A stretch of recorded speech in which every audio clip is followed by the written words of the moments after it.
পরীক্ষিত মহারাজ বলছেন, হে গুরুদেব, সমুদ্র মন্থনের যুদ্ধেতে বলিরাজা মারা গেলেন। শুক্রাচার্য পুনরায় তাকে জীবিত করে নিয়ে গেল এবং তাকে ভজন করার উপদেশ দিয়ে বসালেন। তো তারপরে কতদিন তিনি ভজন করলেন আর তারপরে তিনি কিভাবে স্বর্গরাজ্য জয় করে স্বর্গরাজ্য দখল করেছিলেন, এটা আপনি কৃপা করে আমাকে বলুন। তখন বললেন, সুখদেব বলছেন, হে মহারাজ পরীক্ষিত, ভৃগুর পুত্র শুক্রাচার্য বলিকে বললেন, দেখো, নিজের বুদ্ধি যেমন তেমন গুরু বুদ্ধি বিশেষত। তুমি এখন যুদ্ধ করতে যেও না, এখন তোমার প্রতিকূল অবস্থা। এই অবস্থায় যুদ্ধ করলে কখনো জয়লাভ করতে পারবে না। অতএব অনুকূল অবস্থার প্রতীক্ষা করো, আর তার জন্য তুমি ব্রহ্মচর্য পালন করে ব্রত করো, তপস্যা করো, আর ব্রাহ্মণ ভোজন দেও, ব্রাহ্মণদেরকে দান দক্ষিণা করো। ব্রাহ্মণরা তোমার এখানে প্রসাদ পেয়ে, ভোজন পেয়ে, দান দক্ষিণা পেয়ে যখন আশীর্বাদ করবেন, বিজয়ী ভব, তবেই তো তুমি বিজয় লাভ করতে পারবে। তাই তুমি সাধু সেবা, বৈষ্ণব সেবা, ব্রাহ্মণ সেবা দাও। শুরু হলো তাই। কিছুদিন দেওয়ার পরে বললেন, গুরুদেব আর কিছু করতে থাকলে বলুন, করব। বলে, তাহলে একটা যজ্ঞ করতে হবে। এই যজ্ঞের নাম হলো বিশ্বজিৎ যজ্ঞ। একটা যজ্ঞ করতে গেলে 100 মণ ঘি লাগবে। তবে এই যজ্ঞ যদি করতে পারো, তাহলে যজ্ঞ কুণ্ড থেকে রথ উঠবে, ঘোড়া উঠবে, তীর, ধনু, বাণ, অস্ত্র, শস্ত্র সব উঠবে, এবং সেই কুলে নিয়ে, এবং অক্ষয় কবচ, তুন, বাণ নিয়ে যদি তুমি যুদ্ধ করতে যাও, তবেই তুমি স্বর্গরাজ্য জয় করতে পারবে। দেবতাদের সঙ্গে যুদ্ধ করতে গেলে অপ্রাকৃত অস্ত্র চাই, অপ্রাকৃত বল চাই, তবে হবে। ঠিক আছে গুরুদেব, তাহলে যজ্ঞ আরম্ভ করা হোক। শুরু হলো বিশ্বজিৎ নামক যজ্ঞ। যজ্ঞতে কি দিতে হয়? ঘি। অগ্নিদেবকে দেওয়া হয়, আর অগ্নিদেব কি করেন? এই ঘি সমস্ত দেবতাদের কাছে পৌঁছিয়ে দেন। দেবতাদেরকে খাবার পৌঁছিবার কাজ হলো অগ্নিদেবের। আমাদের যেমন খাদ্যমন্ত্রী আছেন, খাদ্যমন্ত্রী আমাদের খাবারের ব্যবস্থা করেন। রেশনে সস্তা 2 টাকা কিলো চাল এখন মাগনাও দিয়ে দেয়। প্রতি মাসে মাসে মাথা পিছু যার যা রেশন কার্ড আছে এত কিলো চাল ফ্রি পাচ্ছেন, খাদ্যমন্ত্রীর কৃপা। ঠিক তেমনিভাবে দেবতাদের খাদ্যমন্ত্রী হলেন অগ্নিদেব। অগ্নিদেবের কাছে আপনি পৌঁছাবেন, অগ্নিদেব দেবতার কাছে পৌঁছাবেন।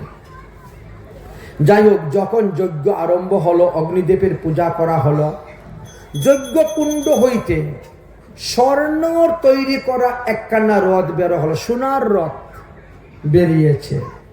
যজ্ঞকুণ্ড হইতে সবুজ বর্ণের 4টি ঘোড়া বেরিয়েছে। যজ্ঞকুণ্ড হইতে সিংহ চিহ্নিত যুক্ত একখানা আসন রথ বেরিয়েছে। যজ্ঞকুণ্ড হইতে সোনার ধনুষ, অক্ষয় তনু, বাণ, তীর আবির্ভাব হয়েছে। এইভাবে একের পর এক দ্রব্য উঠতে শুরু হয়েছে। প্রহ্লাদ সেখানে গিয়ে উপস্থিত হয়েছেন, শুক্রাচার্য সেখানে উপস্থিত হয়েছেন। সবাই অত্যন্ত সন্তুষ্ট, প্রসন্ন। বলিরাজ তাদেরকে দণ্ডবত প্রণাম করলেন, ব্রাহ্মণ বৈষ্ণবের সেবা দিলেন, তাদের কাছ থেকে আশীর্বাদ নিলেন, আর নিয়ে তিনি ওই সমস্ত দিব্য অস্ত্রশস্ত্র নিয়ে অমরাপুরী গিয়ে আক্রমণ করলেন। শুরু হলো দেবাসুরের মধ্যে আবার যুদ্ধ। এই অমরাপুরী বিশ্বকর্মা স্বয়ং বানিয়েছিলেন। সেই অমরাপুরীতে যখন আক্রমণ হলো, সেই আক্রমণে বিরোচনের পুত্র বলির সামনে কোনো দেবতারা দাঁড়াতে পারলেন না। যদিও তারা অমর, কিন্তু কারো হাত কেটে গেল, কারো পা কেটে গেল, এইভাবে অঙ্গ প্রত্যঙ্গ অনেক ক্ষতি হয়ে গেল। তখন তারা সবাই প্রাণ ভয়ে স্বর্গরাজ্য ত্যাগ করে চলে এসেছেন। বলিরাজা সমস্ত অসুরদেরকে নিয়ে স্বর্গের সিংহাসনে গিয়ে বসে গেছেন।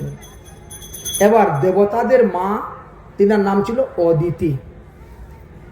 মা তো ছেলেদের দুঃখ সহ্য করতে পারে না, আমার ছেলেরা এত সুন্দরভাবে স্বর্গরাজ্য পরিচালনা করে, তারপরেও আমার সতীদের ছেলেরা তারা এসে আমার ছেলেকে মেরে পিটে ভাগিয়ে দিয়ে তারা স্বর্গরাজ্য দখল করে স্বর্গের সমস্ত সম্পদ লুণ্ঠন করে নিয়ে যায়।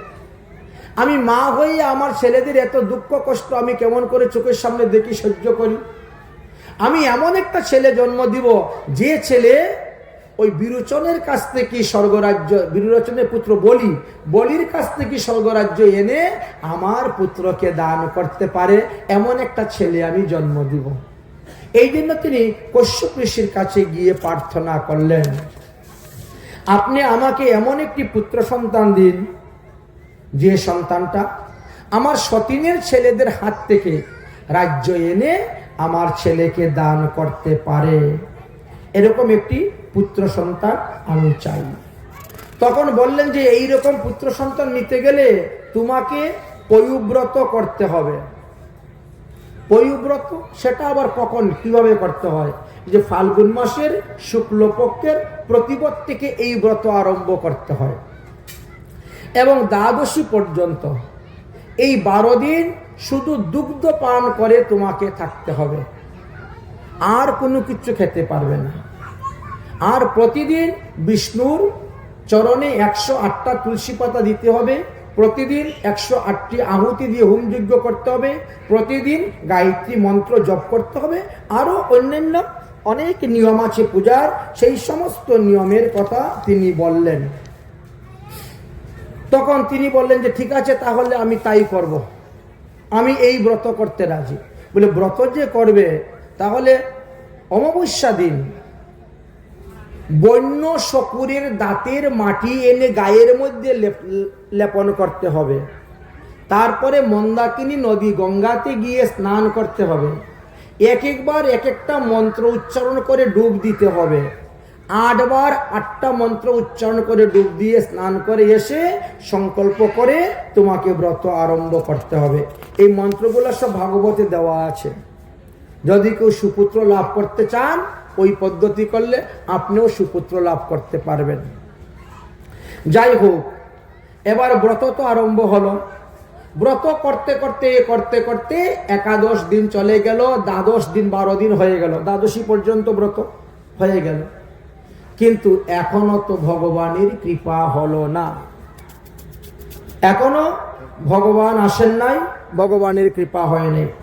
12 দিন ধরে তিনি ব্রত করতে করতে ক্লান্ত হয়ে গেছেন, তাই তিনি ভগবানের কাছে প্রার্থনা করছেন, দর্শনে দাও ভগবান ও না তো মেরা, দর্শনে দাও ভগবান ও না তো মেরা আকিয়া প্यासी দর্শনে দাও ভগবান, দর্শনে দাও ভগবান ও না তো মেরা আকিয়া प्यासी দর্শনে দাও ভগবান।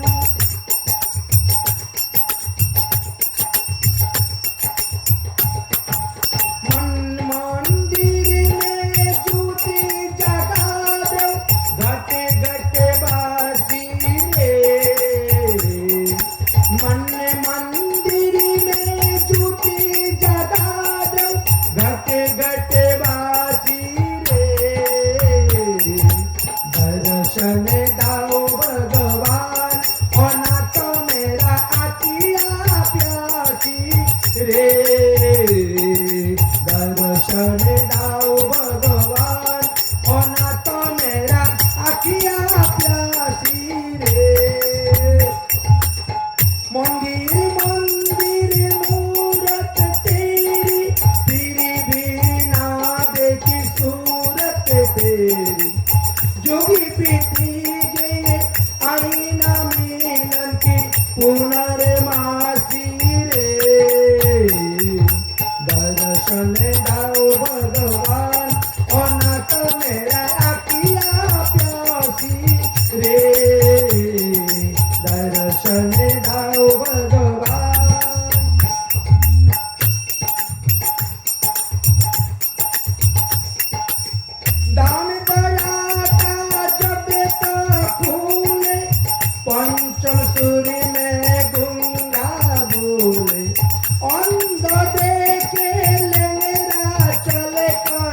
पहुँचे काशी रे दर्शन दाओ भगवान होना तो मेरा अखिया प्यासी रे दर्शन दाओ भगवान होना तो मेरा अखिया प्यासी रे दर्शन दाओ भगवान हे ना तो मेरा আখিয়া পিয়াসি রে ভগবান তখন সে তিনি দর্শন দিলেন বললেন তোমার এই তপস্যায় আমি সন্তুষ্ট হয়েছি অতএব তুমি বর চাও আমার কাছে তখন অদিতি দেবী বললেন হে ভগবান আমি তোমার মতন একটি পুত্র সন্তান চাই কেন তুমি আমার মতো পুত্র সন্তান চাচ্ছ যে আমার সতীনের ছেলেরা বারবার আমার ছেলের উপরে অন্যায়ভাবে মারধর করে তাদেরকে স্বর্গ থেকে বের করে দিয়ে অসুররা স্বর্গরাজ্য দখল করে আমি চাই ওই বলিরাজার কাছ থেকে স্বর্গরাজ্য এনে আমার ছেলেকে দান করো সে যাতে সুখে শান্তিতে এক মন্বন্তর কাল পর্যন্ত রাজত্ব করতে পারে এই জন্য আমাকে তোমার মতন একটি পুত্র সন্তান তেজস্বী তপস্বী শক্তিশালী পুত্র দান করো ভগবান বিষ্ণু বলছেন ওগো দেবতী অদিতি দেবী আমি ছাড়া আমার মতন দ্বিতীয় কেউ নাই এই পৃথিবীতে অতএব আমি তোমার পুত্ররূপী এসে জন্মগ্রহণ করব তুমি আমার নাম রাখবে বামন দেব আমি এই বলিকে ছলনা করে তার কাছ থেকে 3 পাও ভূমি যাচনার মাধ্যমে স্বর্গরাজ্য এনে তোমার ছেলেকে আমি দান করব কথা দিলাম অতএব এই বলে ভগবান অদর্শন হয়ে গেলেন তারপরে কি হলো অদিতি দেবী গর্ভবতী হলেন এবং নির্দিষ্ট সময়ে তিনি একটি পুত্র সন্তান প্রসব করলেন ভাদ্রস্য শুক্ল দ্বাদশ্যাম যুক্তায়াম শ্রবণেহি উপাস্ত সঙ্গতে স্নাতা দেবং বামনম অর্চনম তাহলে ভাদ্র মাসের শুক্লপক্ষের দ্বাদশী দিবসে শ্রবণা নক্ষত্র যুক্ত ছিল আর ওই দিন ভগবান বামন রূপে অবতীর্ণ হলেন অদিতির গর্ভ হইতে বলো বামন ভগবান কি ভগবান বামন দেব অবতীর্ণ হওয়ার পরে তিনি শশীকলার ন্যায় দিন দিন বড় হতে শুরু হলেন দেখতে দেখতে তিনার বয়স 7 বৎসর হয়ে গেল এবার ব্রাহ্মণের ছেলে তো তাই উপনয়ন সংস্কার করাতে হবে ব্রাহ্মণের নিয়ম হয়েছে মাতৃগর্ভ হইতে গণনা করে 5 বৎসরের পর আর 12 বৎসরের মধ্যে তাকে উপনয়ন সংস্কার দিতে হইবে আর এই জন্য 7 বৎসর বয়সে বামন ভগবানের উপনয়ন সংস্কারের ব্যবস্থা করা হলো পাঞ্জিপুতি দেখে নির্দিষ্ট দিন তৈরি করলেন উপনয়ন সংস্কার দেওয়ার জন্য বামন ভগবানকে মস্তক মুন্ডন করে দিলেন আর গেরুয়া বসন পরিয়ে দিলেন ব্রহ্মচারী রূপ ধারণ করাইলেন প্রজাপতি কৈশিপ্য আসলেন এসে তার জাতকর্ম সংস্কার সমস্ত কার্য করাইলেন গায়ত্রী মন্ত্র আদি উপদেশ প্রদান দেওয়ার জন্য সূর্যদেব আসলেন সূর্যদেব বামন ভগবানের কানে গায়ত্রী মন্ত্র উপদেশ দিলেন দেবগুরু বৃহস্পতি আসলেন বামন ভগবানের গলায় পৈতা ঝুলাইয়া দিলেন যজ্ঞোপবীত যাকে বলা হয় যজ্ঞোপবীত দিয়ে দিলেন পৃথিবী দেবী আসলেন হরিণের চামড়া দ্বারা এক বস্ত্র দিলেন পরার জন্য বনসমূহ আসলেন চন্দ্রদেব একটা বাঁশের লাঠি দিলেন সন্ন্যাস গ্রহণের এই উপনয়ন সংস্কারের জন্য অদিতি মাতা দূর কপিন দিলেন বহির্বাস দিলেন আকাশস্থিত দেবগণরা এসে ভগবান বামনকে সুন্দর করে সাজাইলেন। বরুণদেব একখানা ছত্র দান করলেন, ব্রহ্মা এসে একটা কমণ্ডলু দিলেন, সরস্বতী এসে একটা রুদ্রাক্ষের মালা দিলেন। এইভাবে এক একজন আসছেন, বামন ভগবানকে দর্শন করে এক একটা দ্রব্য দান করতে শুরু করেছেন। যক্ষ আসলেন, যক্ষরাজ এসে একটা ভিক্ষার ঝুলি দিলেন বামন ভগবানকে। এবার বামন ভগবান ভিক্ষায় বেরোবেন। তো ভিক্ষায় বেরোবেন, তো ভিক্ষা দিবে কে? ভিক্ষাং ভগবতী সাক্ষাৎ উমা অম্বিকা সতী। ভিক্ষা দেওয়ার জন্য মা পার্বতী এসে গেলেন, আমি দিব ভিক্ষা। ভিক্ষা দেওয়ার জন্য আসলেন। যাই হোক, দেবগুরু বৃহস্পতি বললেন উপনয়ন সংস্কারের পর বাবা 3 গড় বা 7 গড় ভিক্ষা করতে হয়, নিজের বাড়িতে ভিক্ষা করলে হবে না, যাও অন্য বাড়িতে ভিক্ষা করে আসো। বামন ভগবান এখন ভিক্ষা করতে বেরিয়েছেন, সঙ্গে 4-5 জন ব্রাহ্মণ আছেন, এরা কীর্তন করতেছেন। 5-7 বাড়ি ভিক্ষা করেছেন, করে ভিক্ষা নিয়ে এসে দেবগুরু বৃহস্পতির হাতে তুলে ধরেছে, গুরুদেব এই যে ভিক্ষা। দেবগুরু বৃহস্পতি বলছেন এইটুকু ভিক্ষা আনলে, আরে এতে তো আমারই পেট ভরবে না, তোকে খেতে দিব কিরে? কারণ যেদিন দীক্ষা হয় বা যেদিন উপনয়ন সংস্কার হয় বা যেদিন সন্ন্যাস বেশাশ্রম হয়, সেই দিন ভিক্ষা করে এনে ভিক্ষা দ্রব্য গুরুদেবকে দান করতে হয়। গুরুদেব সেই দ্রব্য রান্না করে ভগবানের ভোগ দিয়ে প্রসাদ পাবেন, তারপরে যে প্রসাদটা থাকবে সেটা আপনি গ্রহণ করবেন, এইটা নিয়ম। কিন্তু আজকাল তো কানের মধ্যে ফু দিলে গাড়ি ধরে দৌড়। আর গুরুদেবের অধারামৃত খাওয়ার সময় নেই, অপেক্ষা করার সময় নেই। কোন রকম দীক্ষাটা হতে পারলেই বাঁচলাম, বাস। তো গুরুদেব বলছেন তুমি যে ভিক্ষা দ্রব্য এনেছো বাবা, এটা তো আমারই পেট ভরবে না, তো আমি তোমাকে কি খেতে দিব? তো বলছেন গুরুদেব তাহলে আরেকবার ভিক্ষায় যাবো? যেতেই হবে, কিন্তু যাবে কোথায়? এখানে তো বাড়িঘর খুব কম। আচ্ছা শুন, এমন এক জায়গা আছে, এমন একটা জায়গা আছে, সেখানে গিয়ে যদি ভিক্ষা করো তাহলে তোমার জীবনে আর কোনোদিন ভিক্ষা করতে হবে না। সেটা আবার কোথায়? বলে নর্মদা তট। ভিগুকুচ্চ নামক স্থান নর্মদা তট। ওখানে বলিরাজা একটা যজ্ঞ করতেছেন, নাম হলো বিশ্বজিৎ নামক যজ্ঞ। তিনি সংকল্প করছেন 100টা যজ্ঞ পূর্ণ না হওয়া পর্যন্ত যে যাহা চাইবে আমি তাহাই দান করব।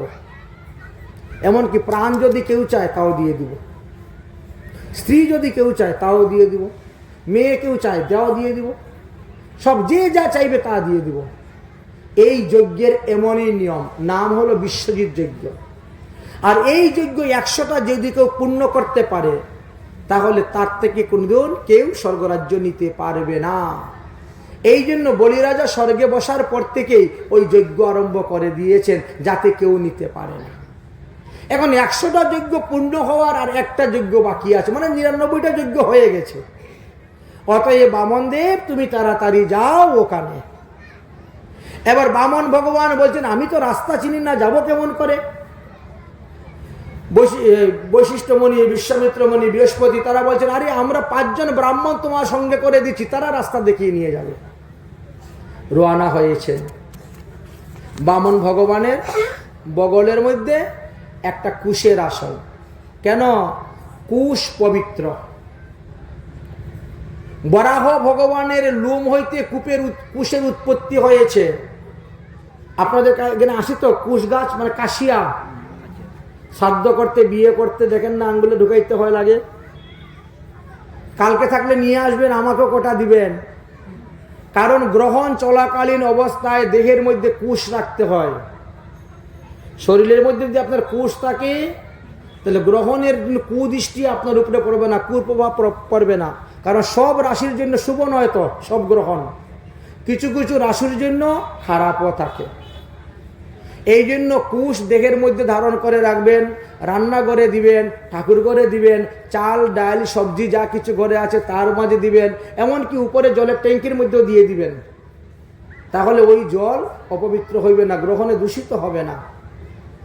তাই প্রত্যেকের নিজের কোমরে হোক, হাতে হোক, আংটির মতো বেঁধে কুশ ধারণ করে রাখবেন। কালকে শুধু খালি কালকের জন্য গ্রহণের জন্য, আর পারলে আমাকেও 1-2টা দিবেন।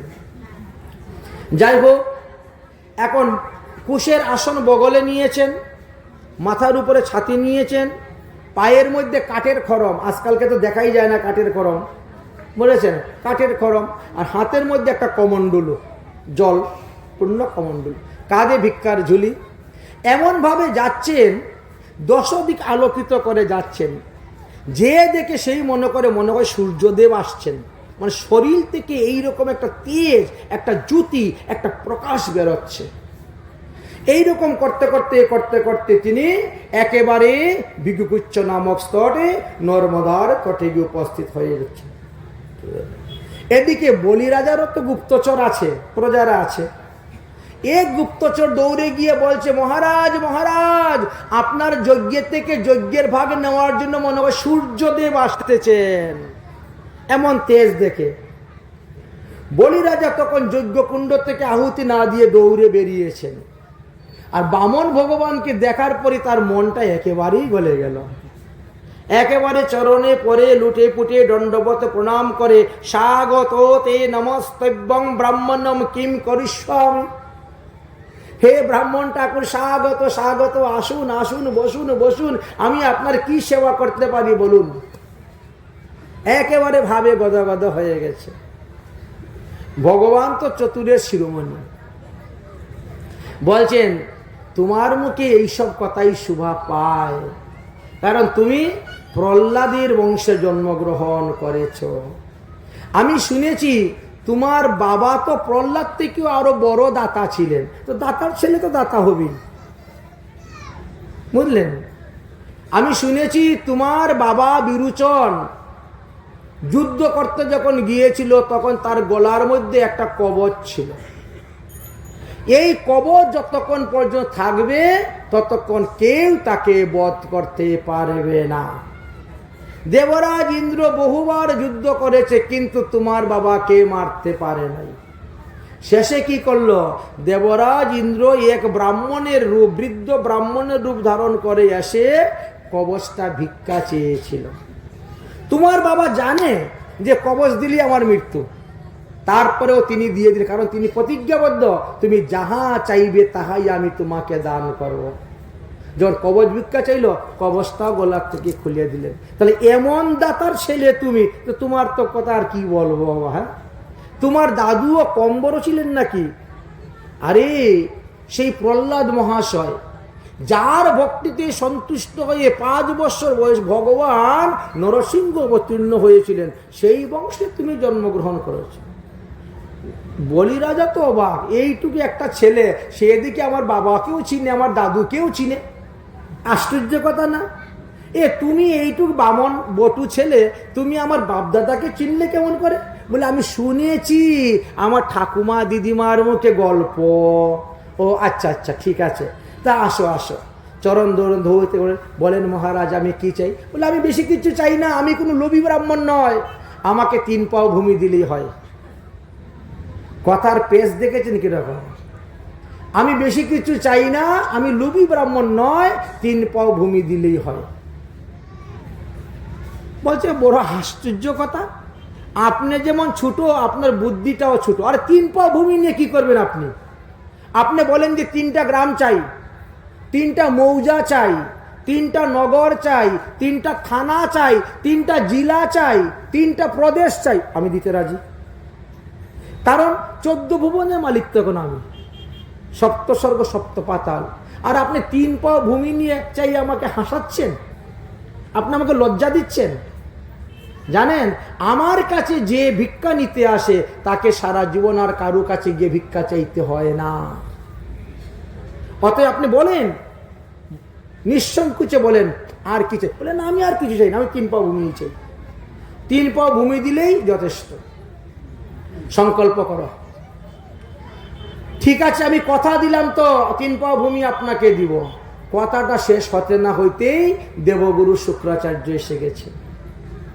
বলি, আরে যজ্ঞকুণ্ডের আহুতি ছেড়ে দিয়ে তুমি এখানে বসে কার সঙ্গে গল্প করছো? গুরুদেব, একজন ব্রাহ্মণ সন্তান এসেছেন তো তাই। ও আরে এ তো সেই বামন ভগবান দেখতেছি। বলি সাবধান, এ কিন্তু ভগবান বিষ্ণু। ও ব্রাহ্মণের ছেলে রূপে জন্মগ্রহণ করে এসেছে দেবতাদের কার্য সাধন করার জন্য।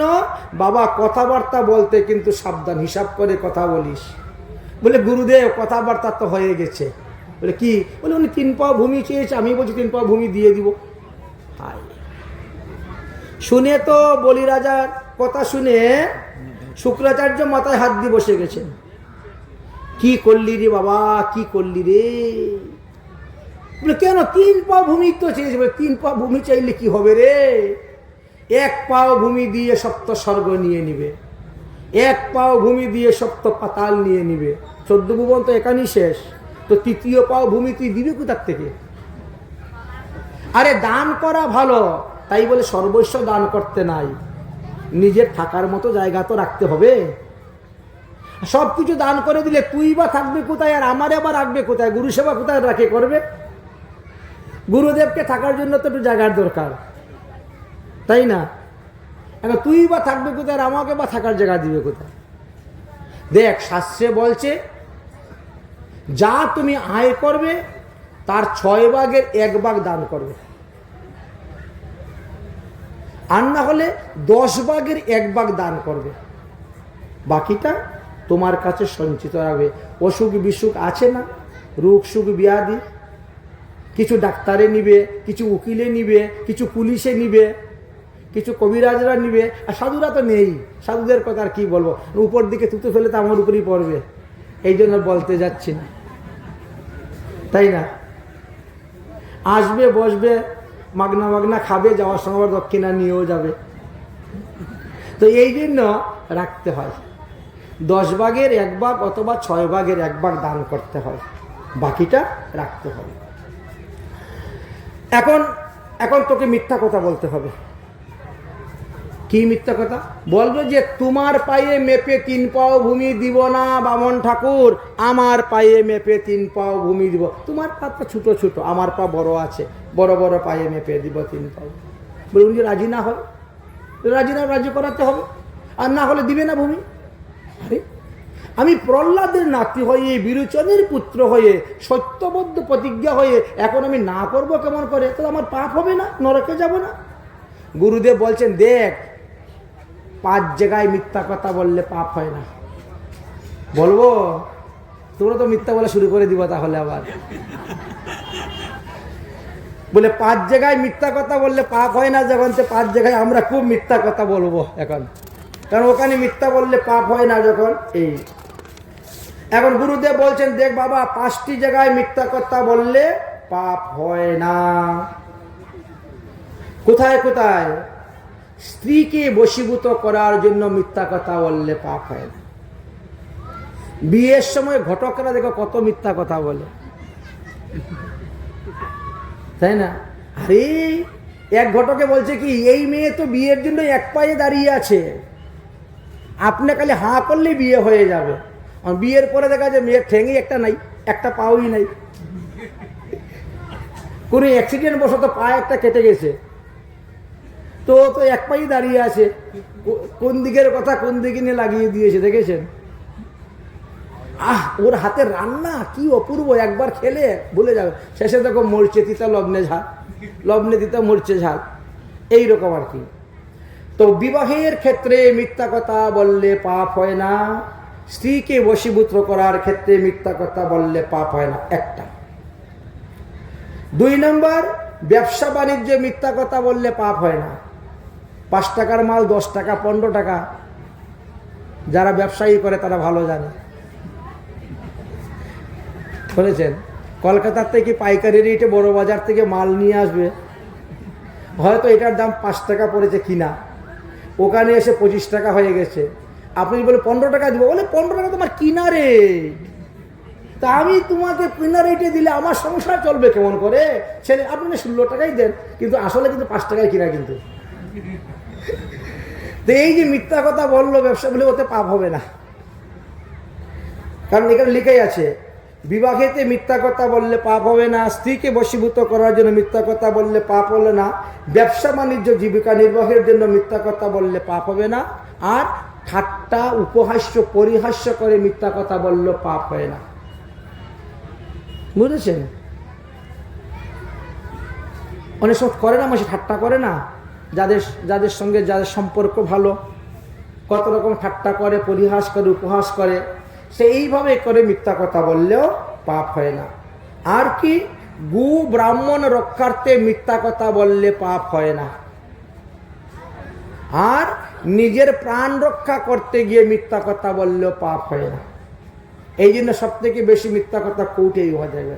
গীতা ভাগবত হাতে নিয়ে বলবে, আমি যা বলবো সব সত্য বলবো, সত্য বিনা মিথ্যা বলবো না। আর তারপরে হাজারটা মিথ্যা সাক্ষী দিয়ে নেমে চলে আসে, তাই না? কারণ প্রাণ রক্ষার জন্য মিথ্যা কথা বললে পাপ হয় না। এই 5 জায়গায় মিথ্যা কথা বললে পাপ হয় না। অতএব তুমি এখন মিথ্যা কথা বলো। বিরোচনের পুত্র বলি বলছেন, গুরুদেব আমি প্রহ্লাদের নাতি হয়ে মিথ্যা কথা বলতে পারবো না। যে ভগবানকে পাওয়ার জন্য মানুষ হাজার হাজার বছর তপস্যা করে, তারপরে ভগবান পায় না, আর আজ সেই ভগবান কৃপা করে আজ আমার দরজায় এসে উপস্থিত, আমার কাছে 3 পাও ভূমি চাচ্ছেন, আর আমি তাকে এখান থেকে মিথ্যা কথা বললে ভাগিয়ে দিব, সরিয়ে দিব, এটা আমার দ্বারা হবে না, আমি পারবো না। শুক্রাচার্য রেগে গেলেন, আমি তোর গুরু, আমার কথা শুনবি না? দেখ, গুরুদেবের কথা না শোনাই হলো গুরু ত্যাগ। যদি আমার কথা তুই না মানিস, তাহলে আমাকে তোর ত্যাগ করা হয়ে গেল।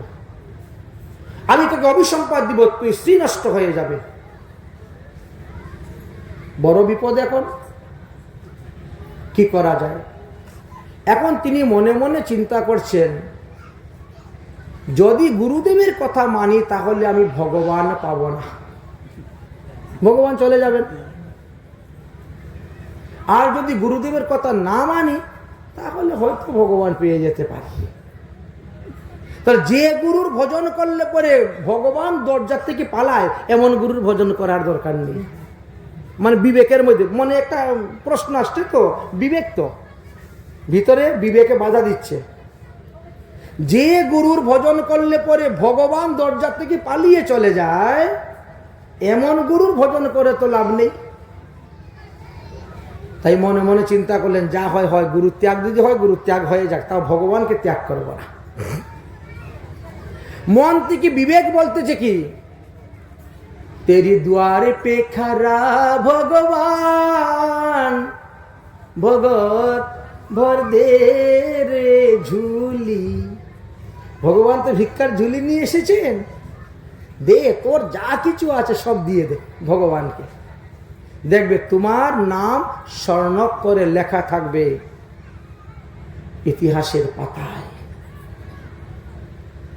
তেরি দুয়ারে পে খারা ভগবান, ভগত ভর দে রে ঝুলি। तेरी द्वार पे करा भगवान, भगत भर दे रे झूली, भगत भर दे रे झूली। तेरा होगा मेरा एहसान, ओ तेरा होगा मेरा एहसान, कि जुग जुग रहेगी तेरी निशान, भगत भर दे रे झूली। तेरी द्वार पे करा भगवान, भगत भर दे रे झूली।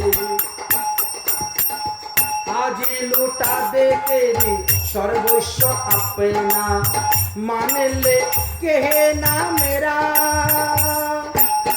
आज लुटा दे तेरी सर्वस्व अपना, मान ले कहना मेरा। मिट जाएगा पल में तेरा, जन्म जन्म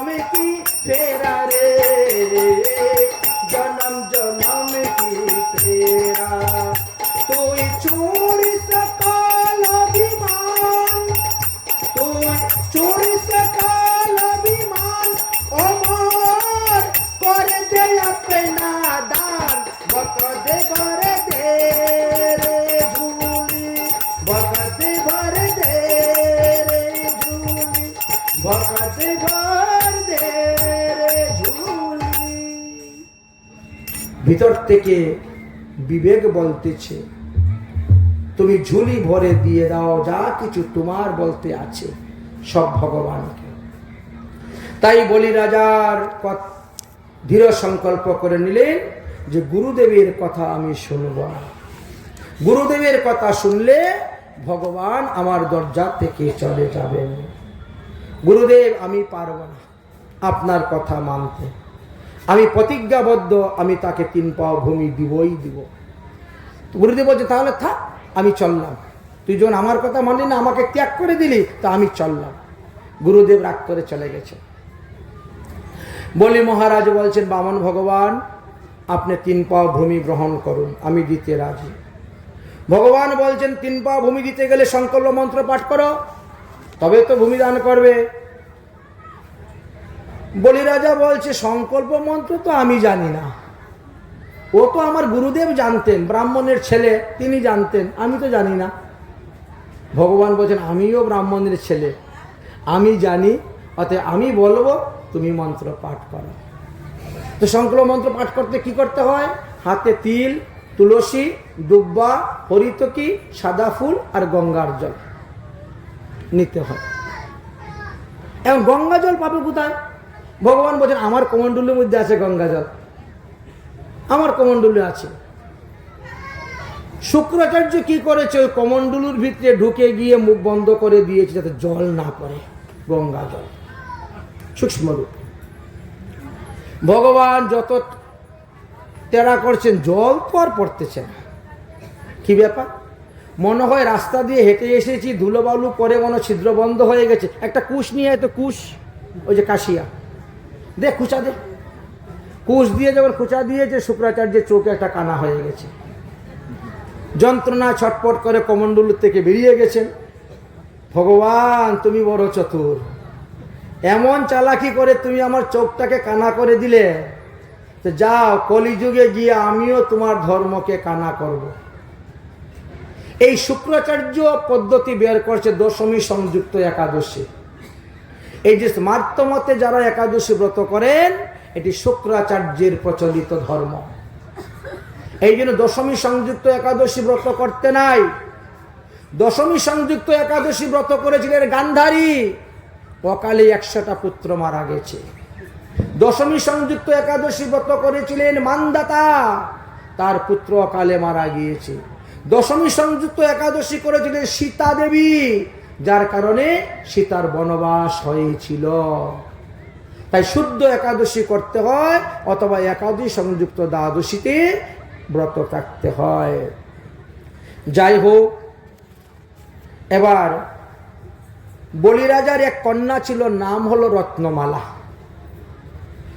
সে যখন দেখলো ইস এত সুন্দর একটা ছেলে, বটু বামন ছেলে, ইস এই ছেলেটাকে যদি কোলে নিয়ে আমার স্তনদুগ্ধ পান করাইতে পারতাম, তাহলে আমারই নারী জন্মটা সফল হইত। ভগবান মনে মনে বলছেন তথাস্তু, চিন্তা করিও না রত্নমালা, এই জন্ম না হয় অন্য কোনো জন্মে হলে আমি তোমার স্তনদুগ্ধ পান করব, তোমার মনোবাসনা পূর্ণ করব। যাই হোক, এবার ভগবান 3 পাও ভূমি নিতে গিয়ে সব দখল করে নিলেন। 3য় পাদ ভূমি দেওয়ার মতো কোনো জায়গা নাই বলে বরুণ দেব পাশে বন্দি করে নিলেন বলি রাজাকে। 3য় পাদ ভূমি দিবে, তারপরে তোমাকে ছাড়ব। বিশাল আকার, প্রথমে তো বামন ছিলেন, পরে তো ভগবান ত্রিবিক্রম হয়ে গেলেন, আর ত্রিবিক্রম হয়ে সব দিলেন। তখন এই রত্নমালাই বলছে ওরে বাবারে, এত মায়াবীর ছেলে আসার সময় এইটুকু বামন রূপ ধারণ করে এসে মিষ্টি মিষ্টি কথা বলল, আর এখন আমার বাবার সর্বস্ব হরণ করে নিয়ে আমার বাবাকে বন্দি করে দিয়েছে। এ যদি আমার পেটের ছেলে হইতো তাহলে বিষ খাওয়াইয়া ওকে মেরে দিতাম। ভগবান বলছেন তথাস্তু, আমি তোমার বিষ পান করব। এই জন্য এই রত্নমালা পরজন্মে এসে পুতনা রাক্ষসী হয়ে জন্মগ্রহণ করেছিল, যার কারণে ভগবান তার বিষ পান করলেন, তার স্তনদুগ্ধ পান করেছিলেন। তো যার যেমন কামনা, যার যেমন বাসনা, সেই রকম ফল তাকে পাইতে হয়। কিন্তু বলি রাজার স্ত্রীর নাম ছিল বৃন্দাবলী। বৃন্দাবলী বলছে, তুমি তোমার সত্য রক্ষা করো। বলে, কেমন করে করবো? তৃতীয় পাদ দেওয়ার মতো কোনো জায়গা নাই। বলে, তোমার মাথা আছে না? বামন ভগবানকে বলো, তোমার তৃতীয় চরণ বের করো, আমার মাথার মধ্যে দেও, তাও আমি 3 পাও ভূমির জায়গা তোমাকে দিব। তখন বামন ভগবানের নাভি থেকে আরেকটি চরণ বেরোলো, আর সেটা কি করলেন? বলিরাজের মাথার মধ্যে দিলেন। এই তো 3 পাও ভূমি দান করা হয়ে গেল। ভগবান অত্যন্ত সন্তুষ্ট হলেন। সন্তুষ্ট হয়ে বলছেন, তুমি তোমার প্রতিজ্ঞা পূরণ করেছো, আমি সন্তুষ্ট হয়েছি। এখন বলো তুমি কি চাও? তুমি তোমার এই হাজার হাজার অসুর, দৈত্য, দানব, রাক্ষসকে নিয়ে স্বর্গে চাও থাকতে, না আমার সঙ্গে আসছে 5 জন ব্রাহ্মণ, তাদেরকে নিয়ে রসাতলে থাকতে চাও? এই স্বর্গটা যেরকম হুবহু আমি আরেকটি তৈরি করেছি রসাতলে। তুমি এইখানে থাকতে চাও না ওখানে থাকতে চাও? তুমি এইখানে থাকলে আমি ইন্দ্রকে ওটা দান করে দিব, আর তুমি ওখানে গেলে আমি ইন্দ্রকে এইটা দান করবো। কোনটা চাও? তখন বলি রাজা বলল যে 5 জন ব্রাহ্মণের সঙ্গে রসাতলে থাকা ভালো, 1000 রাক্ষস নিয়ে স্বর্গে থাকার চাইতে। চলো। এই তো চলে গেলেন রসাতলে। রসাতলে যাওয়ার পর ভগবান বলছেন, বলিরাজ, এবার তোমাকে রাজ্য অভিষেক করে আমি তোমাকে রসাতলের রাজা বানিয়ে দিলাম। আমি তোমাকে রসাতলে রাজ্য দিয়ে রাজা বানিয়ে অভিষেক করে রাজগদ্দিতে বসিয়ে দিলাম। এবার বলো তুমি আর কি চাও? বলছে, প্রভু আপনি আমার দরজার সামনে সর্বদা বসে থাকবেন। আমি ঘর থেকে বেরোতেও আপনাকে দর্শন করব, ঘর থেকে বেরোতেও আপনাকে দর্শন করব, ঘরে ঢুকতেও আপনাকে দর্শন করব, তাই সর্বদা আপনি আমার দরজায় বসে থাকুন। ভগবান বললেন, তথাস্তু। বলিরাজার দরজার দারোয়ান হয়ে ভগবান রয়ে গেলেন, বসে গেলেন। এদিকে লক্ষ্মী দেবী তো স্বর্গে বসে বড় চিন্তার মধ্যে পড়ে গেলেন। বলিরাজার কাছ থেকে রাজ্য এনে ইন্দ্রকে দান করার কথা, এটা হয়ে গেছে কাজ। তারপরেও কেন আমার প্রভু বৈকুণ্ঠে ফিরে আসছেন না, ব্যাপারটা কি? এই চিন্তা করতে করতে লক্ষ্মী বড় বিভোর হয়ে পড়েছে। একদিন দৈবক্রমে দেবশ্রী নারদ গিয়ে উপস্থিত হয়েছেন বৈকুণ্ঠে। লক্ষ্মী দেবী বড় দুঃখ প্রকাশ করে বলতেছেন, বারবার দেবতাদের উপকার করতে গিয়ে বিষ্ণুকে কত কিছুই না হতে হচ্ছে। এখন যে বিষ্ণু কোথায় গেলেন কোনো খবরই নেই, হদিশ নেই, নিরুদ্দেশ।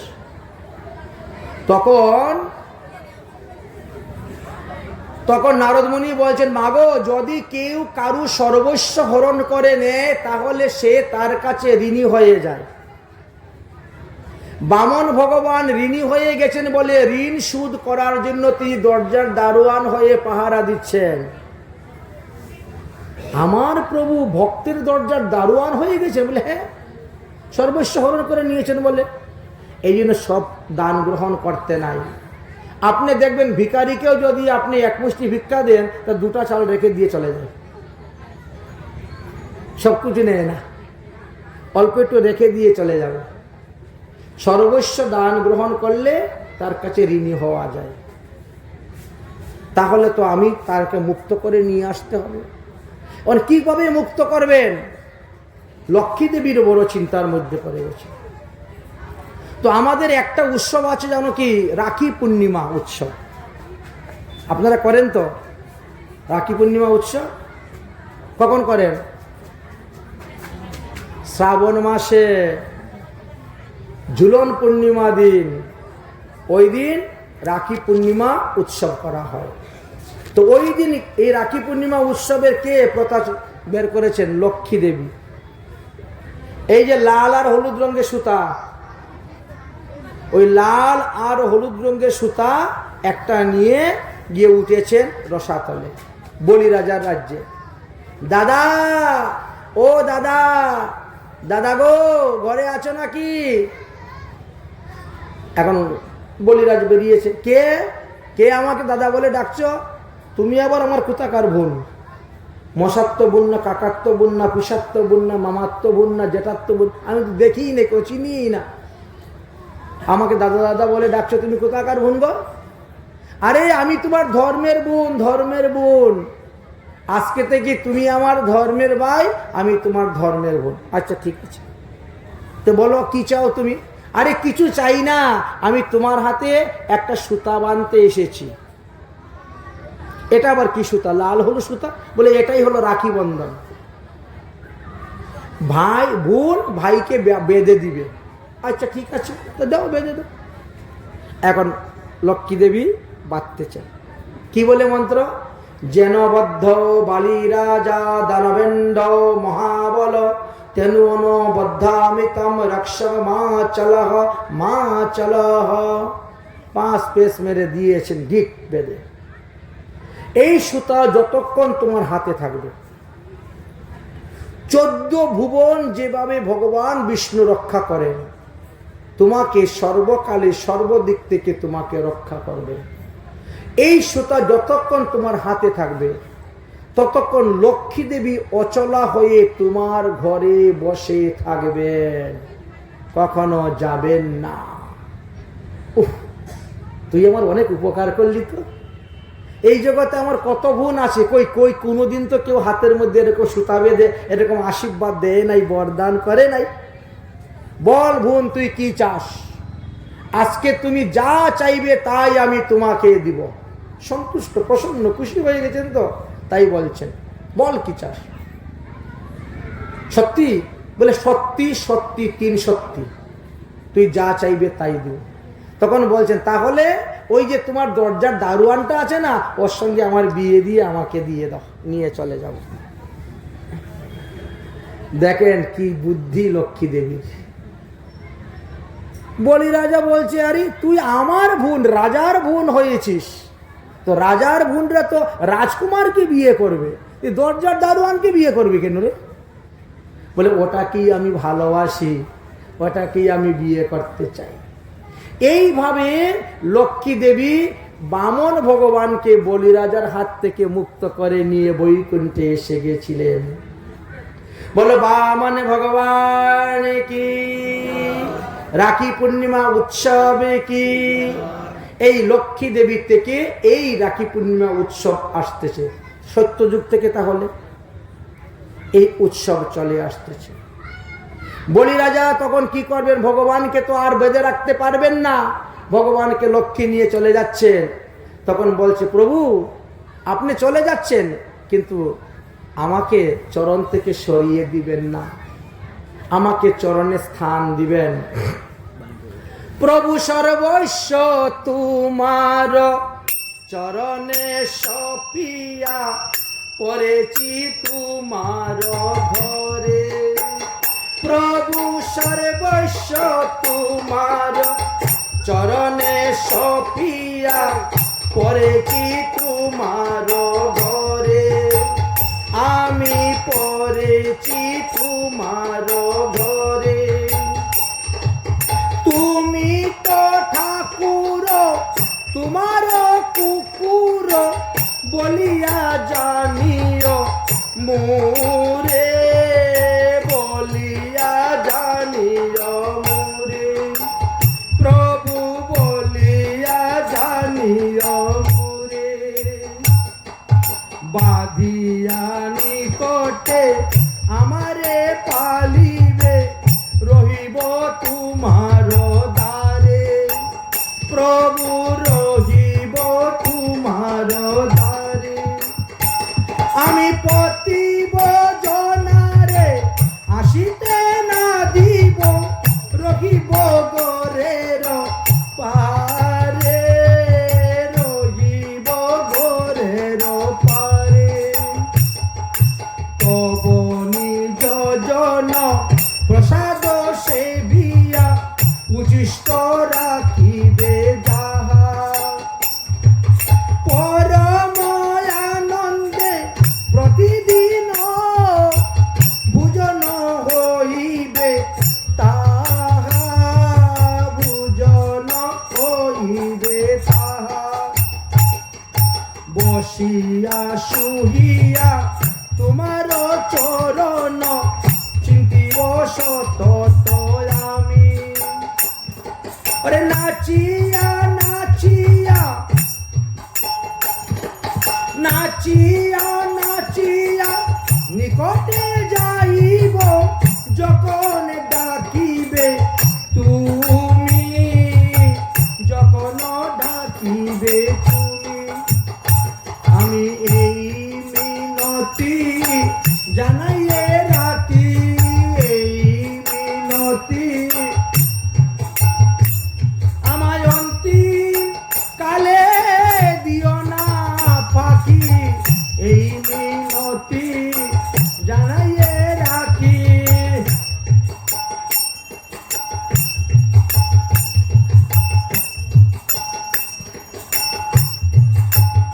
আমায় চরণ ছাড়া করো না গো, চরণ ছাড়া করো না, বলে এই জন্মে নয় জন্মে জন্মে, চরণ ছাড়া কইরো না গো, এই জন্মে জন্মে জন্মে, চরণ ছাড়া করো না গো। ভগবানকে প্রণাম করলেন, ভগবান চলে গেলেন। ভগবান বললেন, হে বলিরাজ, তুমি বজে তপস্যা করো, আগামী মন্বন্তরে তুমি হবে ইন্দ্র, তুমি ইন্দ্রাসনে বসবে, আর আমি তোমাকে ইন্দ্রপদ অভিষেক করে ইন্দ্রাসনে তোমাকে বসাইব। এই স্থানে আমাদের শ্রীমদ্ ভাগবত মহাপুরাণের প্রথম খণ্ড বিশ্রাম হয়ে গেছে, অষ্টম অধ্যায় শেষ। আমরা এখন নবম অধ্যায়ে প্রবেশ করব।